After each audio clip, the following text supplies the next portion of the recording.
Hey everyone, it's your boy Johnny B, your car guy at Baierl Subaru. Hey listen, I just did a video the other day about gas prices, showed you a Toyota Camry hybrid. Now I'm gonna go on the other side. You know, there's a semi-conductor shortage out there that's leaving dealerships, inventory shortages across the country. It's maddening. Ha! It's maddening for you, it's maddening for me, man. I just wish we were on the other side of it. But I got this guy right here, Subaru Forester Premium. One click up from the base trim level. It happens to be one of our most popular ones because of the value price point. It's right around that 20, depending on what you have on it, 28, 29, 30,000 mark. Value price point here. I'm gonna go over some of the great things that make this thing a premium. Check it out. Okay, we're gonna start up here in the front with a 2.5 liter 4-cylinder engine. Produces 182 horsepower. When you compare it to all the other guys, the Nissan Rogue, the Honda CR-V, the Mazda CX-5, the Toyota RAV4, all the other ones except for the RAV4, they're all 182 horsepower. Same engine combination all the way around. Toyota, however, they get a little bit better. They're like 202, right around there, about 20 horsepower difference higher with the Toyota RAV4 versus all the other guys. Now, what does the Subaru bring to the table that is an advantage to all those other guys that I just mentioned? Well, the symmetrical all-wheel drive system. It is a full-time system, folks. Listen. All those other systems, they are part-time in their very nature, meaning that they drive in front-wheel drive for the majority of their time. And then it isn't until there is wheel slippage, then it converts to all-wheel drive. Excuse me. This system doesn't wait a split second. It is always in all-wheel drive. So you don't have to worry about, because in accidents, hey, split seconds matter, right? Outside of that, compartment size, height, length, all of that stuff, all of the components or the competitors that I just mentioned, they're all within hairs of each other. Toyota, horsepower, they're gonna get the nod. But everybody else, everybody's got a 2.5 liter 4-cylinder engine, CVT transmission. Some people design them a little bit better, some people don't. Excuse me. We are on the better designed ones, or better designed sides. Woo! Take a look at this guy from the side. All right, so we went over the engine, we went over the all-wheel drive system. Let's jump on inside and see what this thing has to offer. Okay, so this is a premium edition with an upgraded package on it.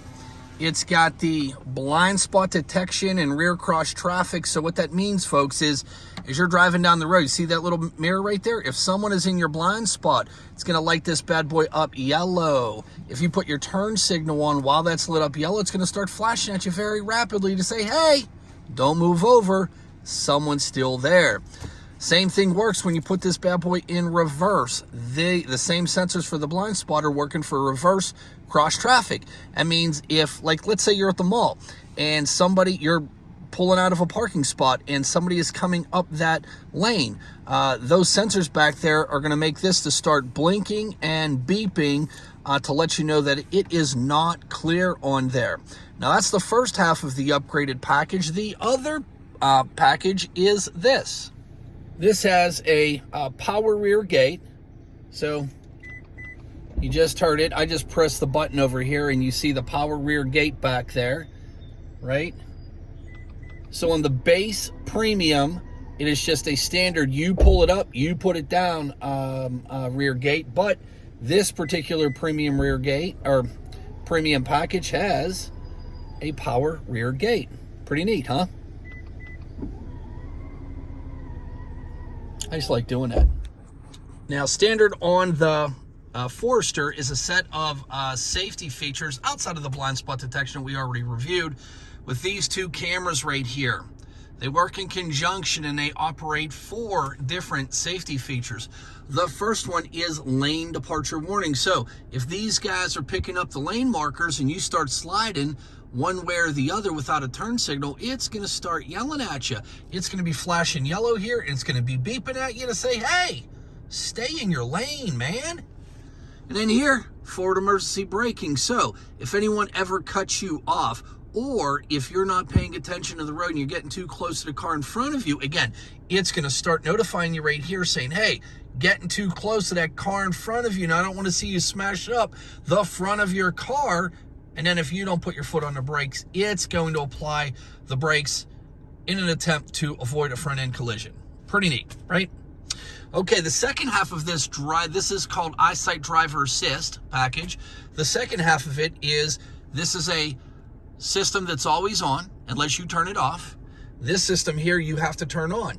This has the intelligent cruise control. So if you hit this button here to turn on cruise, you're going to see that little car with 3 bars in front of it. I can control those bars by those buttons right there. I can bring it all the way down to 1 bar.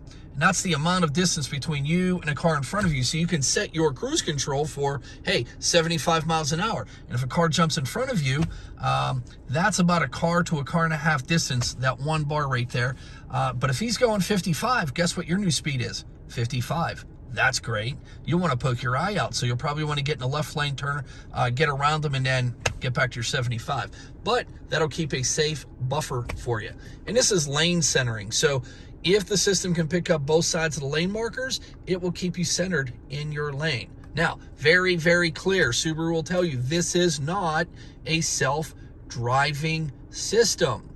It's meant to help reduce driver fatigue, so it'll keep you buffered from the car in front of you and centered in your lane, just to help you on long trips, right? Hey, outside of that, see this S and the I? This is intelligent, the intelligent all-wheel drive, and this is the sport side. Well, not all-wheel drive, it's for the CVT transmission. So if you see that bell curve right there, that's your power output, right? That's all that is. The I is normal power output. The S is a sport. And all that means, you're going to get the same 182 horsepower out of this bugger. But if you hit the S button, it's going to give you a little bit more of a pop right up front. So that's really, really helpful whenever you are merging onto a highway or, trying to get up a hill or something like that. You need a little extra oomph. That's what you hit the S for. Now, don't leave it in the S, because that will downgrade your gas mileage, which between city and highway, you'll average about 27 miles to the gallon combined. But again, you can use this to merge onto highways and going up hills, but don't leave it in there because you'll experience lower gas mileage, right? Does that all make sense? Good. Now, this thing does have auto stop start, which means, see that just light up orange? That's the feature that all manufacturers are doing this to help reduce emissions in the air. Whenever you come to a full and complete stop, when this thing is on, it will shut your engine off at a full and complete stop as you're driving. And then it will reactivate the engine, or restart the engine, if you will, whenever you take your foot off of the gas pedal. But if you don't like that feature, that button right there will turn it off. Now, this is a permanently always on kind of feature, so every time you get into the car, every time you start it up, if you don't like it, you're gonna have to hit that button to turn it off. Here's a blind spot detection turn off button. I don't know why you would want to turn it off, but there's a button for those folks that are that want that. Now, this also has steering responsive headlights, which means your headlights are not static. So as you're driving at night, they're not going to just stay like this. As you turn the wheel, the headlights are going to turn with you.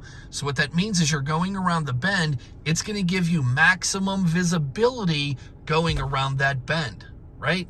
Pretty cool. I know. I got to stop. It's my dad coming out of me. Not my dad. It's the dad in me that's coming out of me. That's just uber excited about stuff like this, right? Yeah, it's pretty cool. You got a big backup camera. Excuse me. So you see there, we've got a couple of things here. The red is 1.5 feet from your back bumper. Yellow is 3. That guy right there is 5, the first green, and then the green after that is 7 feet from your back bumper. It has Apple CarPlay and Android Auto, so once you plug your phone in to have it charging, it will take any apps that are compatible with the system and load it up right here. So even though this particular trim level, Premium, even the upgraded Premium, does not have navigation, if you have a smartphone and you have it's an iPhone, or if it's a Samsung or an Android, and you have Android Auto loaded on your phone, you can take your Google Maps or your Waze and load it right onto that bad boy. Pretty cool system, right?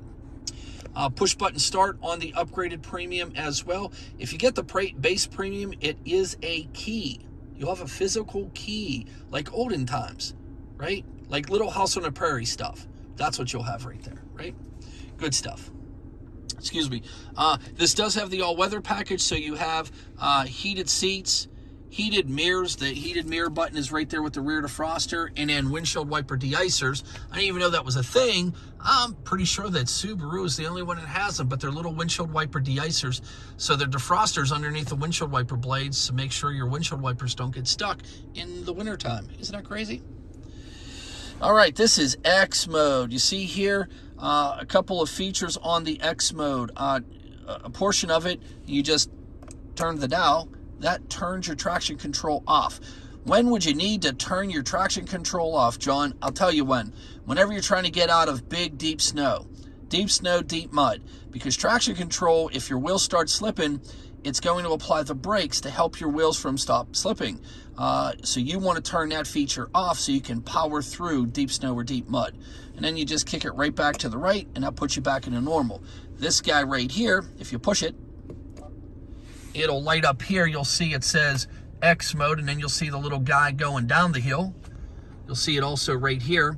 And this is just going to show you the breakdown of your all-wheel drive, and then your hill descent, right? Like how many degrees you're going down a hill.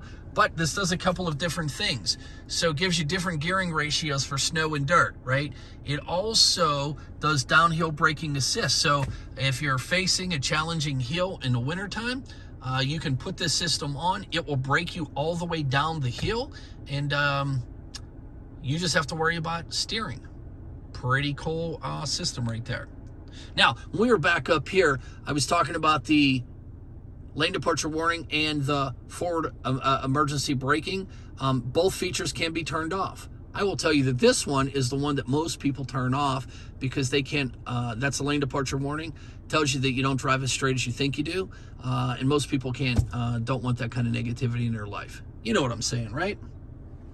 And then you've got electronic parking brake and then automatic vehicle hold. Automatic vehicle hold's a pretty cool feature where when you're driving down the road, you come to a full and complete stop. You take your foot off of the brake. It will keep you in a brake position until you hit your accelerator, which is pretty neat in a couple of scenarios, like if you're cutting rush hour traffic. You don't have to keep shifting in and out of park because you're just sitting there. It will keep you in a brake position. Plus, if you're going up and down hills, there won't be any forward roll or backward roll with that particular system in check. Now, this thing also does have a pretty big moonroof. It's not a dual panoramic moonroof, but it's probably 1.5 times the size of a normal moonroof. So it does let a lot of light in. You know what I'm saying? It's nice, right? All right, folks, that is a somewhat quick, I mean, it's probably about 10, 11 minutes, quick review on the Subaru Forester Premium level. Listen, if you have any questions, drop it into the comment section on this video. If you felt this was helpful, hit that like button. Share this with somebody that may be saying that, hey, they're looking for an SUV. Give them my number. If you have any questions or if you need anything, text me at 412-715-6755. I help you out whatever way I can. Outside of that, enjoy your day, folks. See ya.